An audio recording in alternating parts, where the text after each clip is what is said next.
Hello YouTube, James here once again, and today I'm here for part 2 of our ultimate phones test. Now we've got 6 of the best phones you can buy right now: the iPhone 6s, the Samsung Galaxy S7, the HTC 10, the Huawei P9, the LG G5, and the Sony Xperia Z5. We've taken all these phones out, we've done speed tests with them, we're going to have a battery test later this week, but today we are here for the camera test. So let's have a look and see what results we've got from each of these 6 cameras. Now we want to keep this test as fair as possible, so we've used auto mode on each of these cameras. Let's kick things off with the Sony Xperia Z5. Now this is one of the oldest phones we've got in this test. It has a 23 megapixel camera, the highest megapixel count for any of the photos you're going to see in this test. The quality looks quite good here, you're getting a really good resolution. Now the HTC 10 is one of the newest phones in this test. It has one of the widest apertures as well, only just being beaten by the Galaxy S7. This photo is looking really vibrant. Even though the clouds have got darker compared to the Sony Xperia Z5 we were just looking at, it looks really vibrant and the detail is also great. Now the Huawei P9 is one of the more interesting camera options we have in this test. It has 2 12 megapixel sensors working in tandem, 1 RGB and 1 monochrome. Now personally I find this image a little bit duller, there's not as much light coming into the sensor here, but the detail is still coming out really well. Now for the iPhone 6s. Now this features a 12 megapixel sensor, and compared to the Huawei it's definitely a lot brighter. The lighting may have changed a little bit here, it's kind of difficult when the sun keeps coming in and out, but it's a much more vibrant image, and personally I think it's a lot better than what you get on the Huawei. Now for the LG G5. Now this is a really bright image again, it's got the same aperture as the HTC 10, but I think you're getting really good detail here and I'm actually really impressed by this image. And we couldn't not play with the wide angle lens on the LG G5. It's one of the big highlights of this camera and it's come out great. And finally we have the Galaxy S7. Now this has the widest aperture of all the cameras we're testing today, but it's definitely not the brightest. Saying that, the detail on the glass looks fantastic. So now let's compare all the photos together. The Huawei P9 and the Z5 personally I think look quite dull, and the Galaxy S7 isn't much better than that.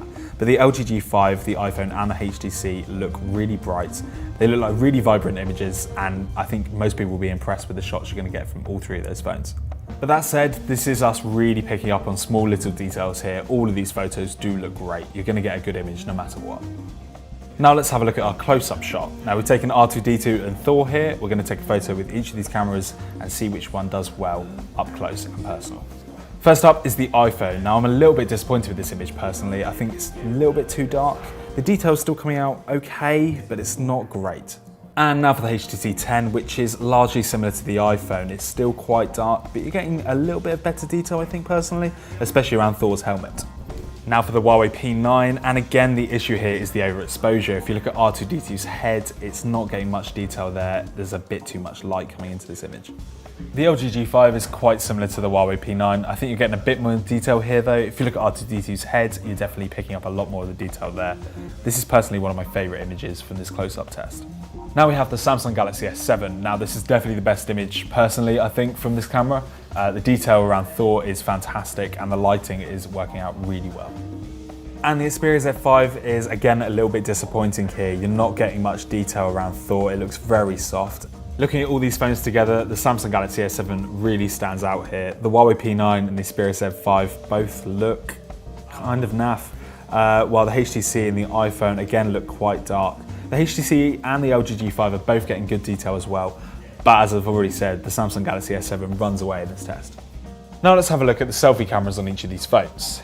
Now the iPhone comes with a 5 megapixel front-facing camera, and you're getting some good detail here. The lighting's pretty nice, it looks like quite a natural image. If you look around the beard area on the iPhone, you're getting some really good detail around there. The HTC also has a 5 megapixel front-facing sensor, but here it's quite overexposed. You're getting a lot of light in here and it doesn't look as natural. The same can't be said for the Huawei P9 though. You're getting a really natural image here. Some may think it looks a little bit dull, but there's some really good detail, especially around the beard area. The photo from the LG G5 looks a little distorted. I think it kind of looks like it's got a beauty mode on, but this is the auto mode, so it shouldn't. The Galaxy S7 selfie camera, however, feels really natural. There's lots of colour in this image and the detail is great. Finally, the Xperia Z5, which I find quite dull. It's very soft on the skin and some of the colours are a little bit wrong when you compare it to the S7 and the LG G5 here. We also did a test in low light conditions to try and see how the cameras coped with darkness. First up is the iPhone, and this is the darkest image out of all of the ones we took here. The HTC 10 had a similar picture. It's a little bit lighter and there's probably a bit more detail, especially if you look around Parappa's hat. The Huawei really struggled with this shot. The P9 is really struggling to focus on the soft toy that we've got in the image. It's still quite light though, I'm quite impressed by that, but the focus is just all off. Here's the photo from the LG G5. I personally think the colours are quite wrong here. The orange is very overcompensated when you compare it to the other images.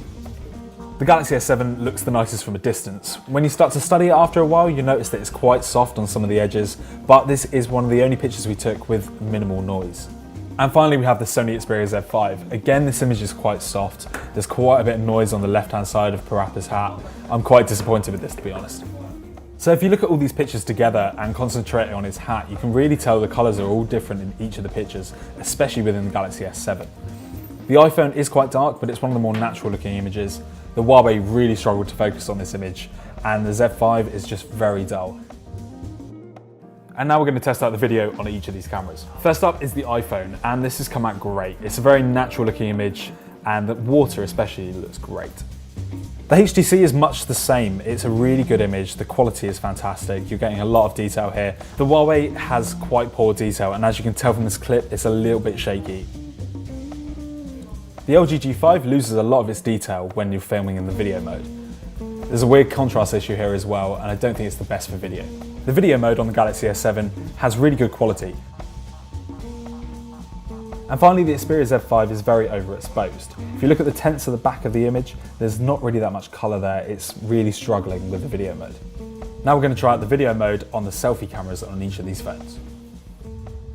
I'm using the selfie camera on the iPhone 6s.